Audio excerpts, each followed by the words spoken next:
Assalamualaikum warahmatullahi wabarakatuh. Di video kali ini kita akan melanjutkan pembahasan yang lalu. Jadi di video yang sebelumnya kita sudah membahas mengenai bagaimana sih caranya membentuk suatu pemetaan bijektif dari suatu himpunan partisi dengan syarat tertentu ke himpunan partisi dengan syarat tertentu yang lain kan. Jadi bagaimana membentuknya? Nah, kalau yang di video yang lalu kita menggunakan salah satu langkahnya ya ada proses splitting dan merge ya. Jadi kita misah dan juga gabung. Nah, di sini kita akan membahas satu metode lagi dan ini sebenarnya lebih umum ya. Jadi tidak hanya untuk membuktikan identitas partisi tapi ada banyak lagi yang bisa digunakan. Jadi salah satunya ya kalau misalkan sudah belajar lebih lanjut nanti ada kongruensi. Nah, itu ada beberapa yang pernah saya lihat itu juga untuk interpretasi kombinatorial ya juga menggunakan alat ini. Jadi apa itu? Nah, kita akan membahas mengenai Ferrer graph atau graph Ferrer. Jadi kalau di video yang pertama kita kan sudah membahas mengenai ada ini ya gambar ya kan di manusia goa ya. Jadi di goa. Nah, itu ada beberapa jenis partisi di sana. Nah, kita ingin melihat hal yang seperti itu dan kita akan melihat representasinya berupa gambar ya tentunya di sini ya. Dan ini bisa kita gunakan untuk membentuk suatu pemetaan bijektif untuk membuktikan suatu identitas dari partisi. Jadi ada dua cara yang biasa kita gunakan untuk menggambar graf untuk partisi. Jadi sebagai contoh supaya lebih mudah ya. Jadi kita punya misalkan partisinya 4 tambah 4 tambah 2 tambah 1 tambah 1. Ini kan berarti 12 ya. Jadi kita gambarkan. Jadi 4 di sini. Jadi baris pertama paling atas itu ada titiknya 4. Terus 4 yang kedua kita taruh di sini. Terus 2, di sini 2. Ini 1, ini 1 kan. Jadi kita gambarkan seperti ini bisa menggunakan titik dan juga bisa menggunakan papan kotak-kotak ya. Jadi seperti ini kan ini ada ini kan ada 4, terus ini juga ada 4, di sini ada 2, ini ada 1, ini juga ada 1. Jadi untuk yang ini kita sebut dia dengan graf Ferrer. Nah, kalau yang ini kita sebut biasanya dengan papan Ferrer atau diagram Young. Tapi kurang lebih sebenarnya ya sama ya. Cuma di banyak kasus memang lebih enak untuk menggunakan titik karena kan lebih mudah untuk gambarnya. Jadi lebih karena itu ya, bukan karena lebih powerful atau seperti apa. Nah, dari contoh ini kita dapat mendefinisikan graf Ferrer. Jadi kondisi apa saja yang harus dipenuhi untuk sekumpulan baris titik yang berjarak sama supaya menjadi graf Ferrer. Jadi apa yang harus dipenuhi ya tentunya ini ya. Jadi ketika kita punya suatu partisi dan di sini kita buat dia barisan tak naik, ya kan? Jadi untuk barisannya di sini ya. Jadi ini barisan tak naik. Nah, kita bentuk dia. Jadi misalkan titik-titik baris ke I ini sama dengan lambda I. Nah, ini kita bentuk. Jadi intinya adalah ya titik yang paling atas itu yang paling banyak ya kan. Jadi penjumlah yang terbesar banyak apa berapa nilainya kan. Jadi banyaknya sesuai dengan yang penjumlah terbesarnya. Terus yang terbesar kedua dan seterusnya sampai yang paling bawah. Jadi seperti itu supaya lebih mudah. Nah, kalau misalkan posisinya dibalik bagaimana? Jadi misalkan yang atas itu yang terkecil, ya sebetulnya sama saja. Cuma supaya lebih mudah, jadi kita sepakati saja yang terbesar dulu itu yang di baris paling atas, dan seterusnya sampai ini yang paling bawah. Nah, sekarang kita akan melihat beberapa transformasi pada graf Ferrer ya. Nah, misalkan kita punya contoh ini, jadi kita punya ini kan berapa ini? 4 tambah 4 tambah 2 tambah 1 tambah 1 ya. Jadi di sini kita transformasi. Jadi baris paling atas itu hilang. Jadi kita punya tinggal 4 tambah 2 tambah 1 tambah 1 kan. Jadi kita hapus yang baris paling atasnya. Nah, apa yang terjadi? Nah, kita akan mendapat suatu partisi yang baru kan. Jadi bisa dilihat misalkan baris yang paling atas ini yang kita hapus itu adalah R, ya kan? Jadi misalkan ada partisi. Nah, penjumlahnya itu maksimalnya adalah R kan. Jadi bisa kita lihat bahwa ketika kita punya suatu partisi dari N dengan penjumlahnya yang paling besar itu adalah R, dan ketika kita hapus yang dihasilkan di sini apa? Jadi di sini adalah ya kita peroleh dia ini kan sebelumnya 4 tambah 4 8, ini 12 ya. Nah, di sini jadi ya berarti kan 12 dikurang 4 ya. Berarti ini 8 kan. Jadi bisa dilihat hasilnya adalah suatu partisi dari 12 kurang 4, di mana setiap partnya tentunya dia akan kurang dari atau sama dengan R kan. Jadi bisa dilihat ya kita mendapatkan suatu ide untuk membuat pemetaan dari himpunan partisi dari N dengan part terbesarnya itu adalah R ke himpunan partisi dengan ya dari ini ya N minus R dan semua partnya itu kurang dari atau sama dengan R. Karena mungkin sekali kan di sini partnya bisa lebih dari ya. Jadi secara umum ya kurang lebih seperti itu. Nah, sebagai contoh misalkan ketika N-nya sama dengan 5. Terus kita ambil misalkan R-nya itu 2. Misal kan. Jadi yang penjumlah terbesarnya adalah 2, maksimalnya 2. Berarti kan kemungkinannya apa? 2 tambah 2 tambah 1, ya kan? Karena kita tidak punya 3, kita punya 2 tambah 1 tambah 1 tambah 1.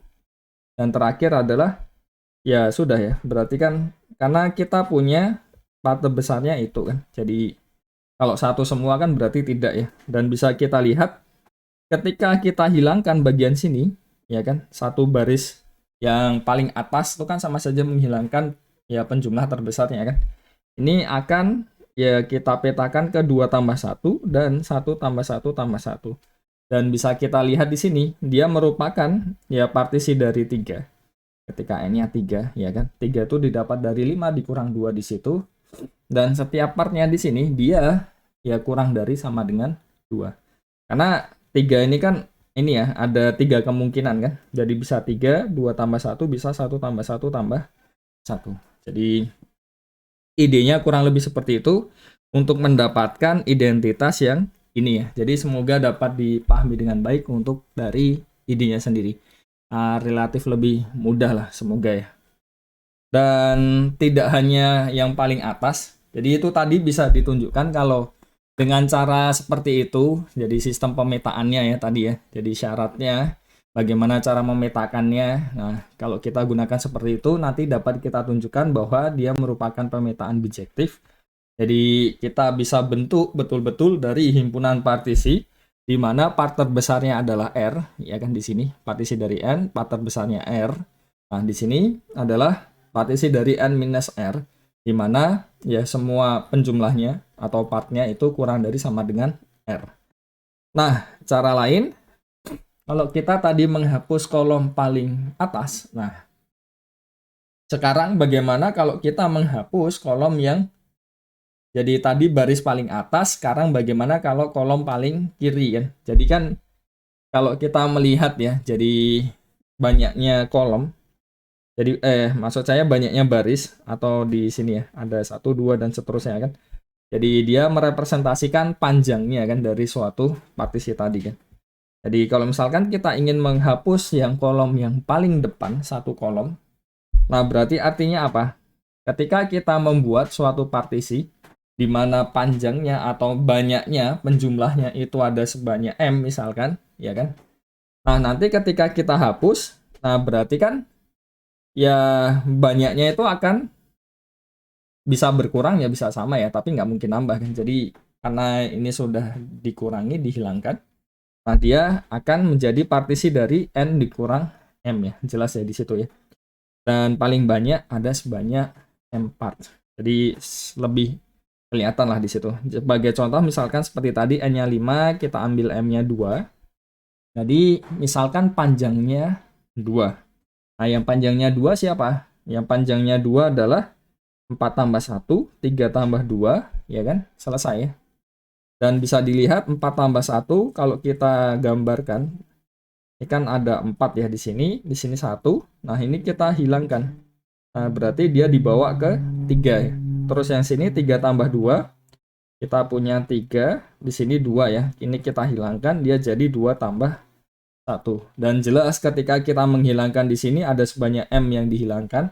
Jadi ini partisi dari 3, ya kan? Di mana ya banyak penjumlahnya ini paling banyak adalah 2 kan. Jadi paling panjang 2 kan. Ini ada 2 kan maksimal kan. Dan terakhir kan harusnya 1 tambah 1 tambah 1, cuma ini nggak dihitung. Kenapa? Karena banyaknya ada 3. Ya, jadi terlihat sekali di situ ada ide untuk membentuk suatu pemetaan bijektif dari himpunan suatu partisi dengan syarat tertentu ke himpunan partisi yang syarat yang lainnya. Jadi sudah cukup jelas saya rasa. Beberapa latihannya bisa dicoba sendiri.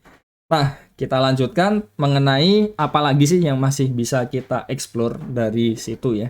Nah, salah satunya adalah kalau kita melihat suatu matriks ya. Matriks itu kan ada baris, ada kolom. Nah, yang di graph error ini juga ada baris, ada kolom kan. Nah, kalau di matriks kita punya transpose, yaitu kita switch ya dari ya semua barisnya jadi kolom, kolom jadi baris kan. Sederhananya seperti itu.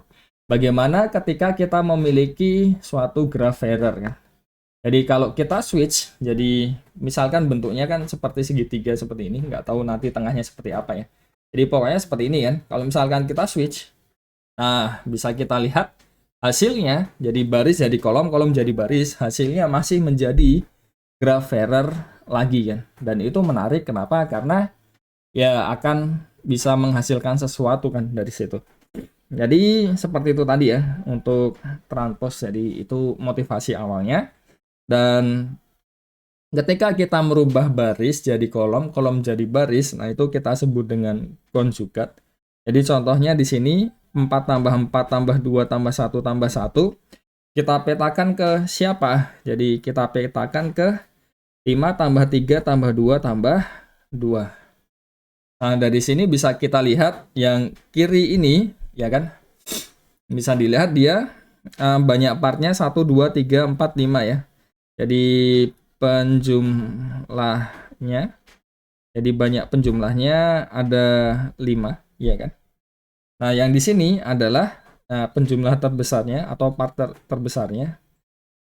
Terbesar adalah 5. Jadi kita bisa mendapatkan suatu pemetaan dari ya yang ini tadi, yang kiri ini ke yang kanan. Jadi secara umum nanti bisa kita gunakan ide ini, pemetaannya. Nah, untuk menunjukkan bahwa banyaknya partisi dari N dengan penjumlahnya itu ada tepat sebanyak M ya, totalnya kan banyaknya kan. Nah, itu akan sama dengan banyaknya partisi dari N, di mana penjumlah terbesarnya atau part terbesarnya itu adalah, jadi idenya seperti itu. Contohnya lagi misalkan kita ambil ya dari N-nya 5 terus M-nya sama dengan 2 lagi ya.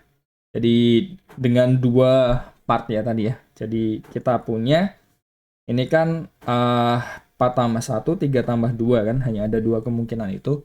Jadi sengaja saya ambil yang tidak terlalu besar supaya lebih mudah untuk melihat. Jadi bisa dilihat ini 4 tambah 1 kan dia gini ya.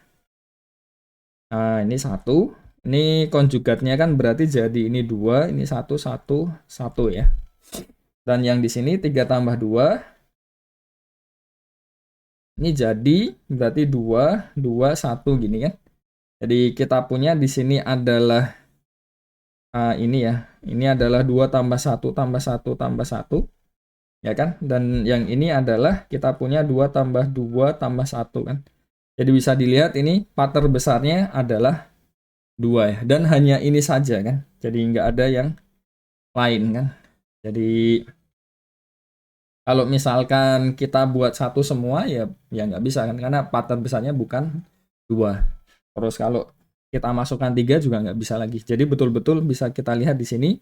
Untuk kasus N sama dengan 5 dan M sama dengan 2, dia merupakan ya pemetaan yang terbentuk tadi merupakan pemetaan bijektif. Jadi secara umum pun juga masih bisa kita tunjukkan menggunakan cara yang sama.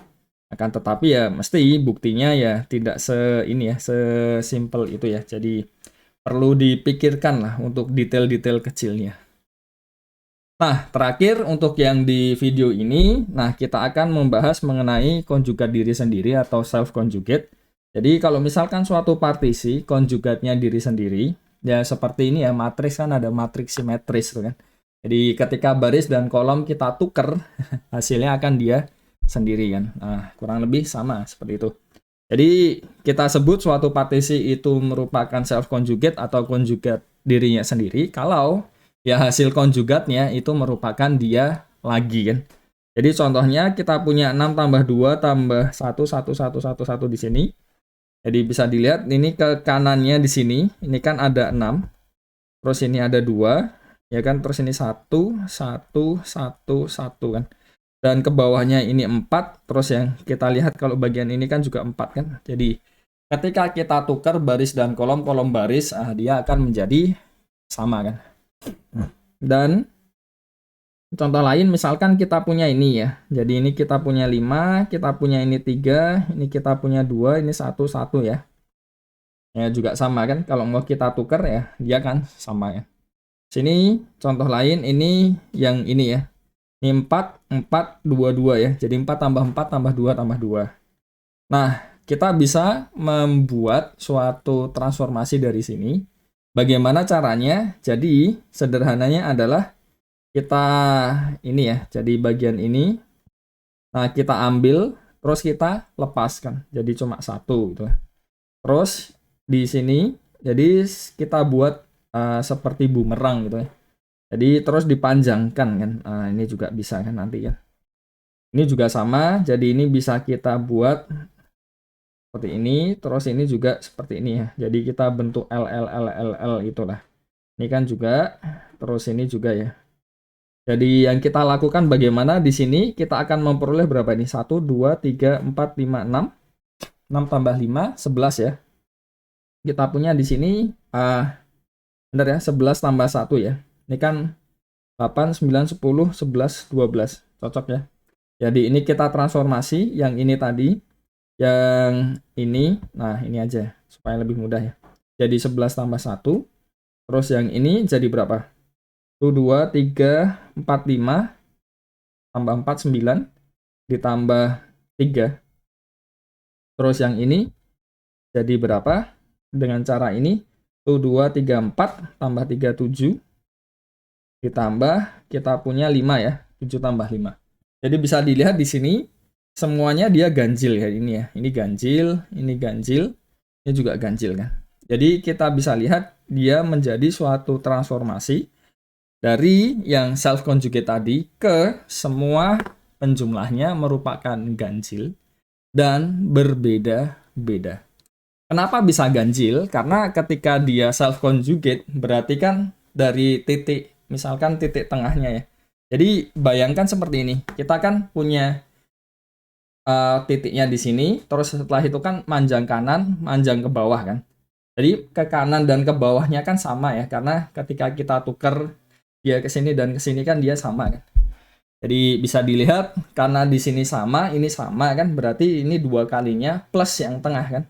Jadi 2 kali sesuatu plus 1 ya itu pasti jadi ganjil. Dan kenapa berbeda-beda? Karena ketika kita punya ini ya tadi, sini kanan, ini kiri. Kalau misalkan kita punya atasnya lagi, dia pasti lebih panjang ke bawahnya kan. Jadi harus apa? Dari yang sini ke bawah, ininya kan pasti lebih panjang, ini juga kan. Jadi pasti selisihnya minimal 2 ya dari yang bawahnya kan. Jadi pasti dia berbeda-beda. Nah, di sini kita mendapatkan ide untuk membuat pemetaan. Jadi dari himpunan partisi dari N dengan ya self conjugate tadi ke himpunan partisi dari N ke penjumlahnya semuanya ganjil dan berbeda-beda. Jadi contohnya ini ya. Dan bisa kita peroleh ya idenya itu tadi. Dan secara umum bisa kita tunjukkan bahwa pemetaan yang terbentuk ini betul-betul merupakan pemetaan yang bijektif.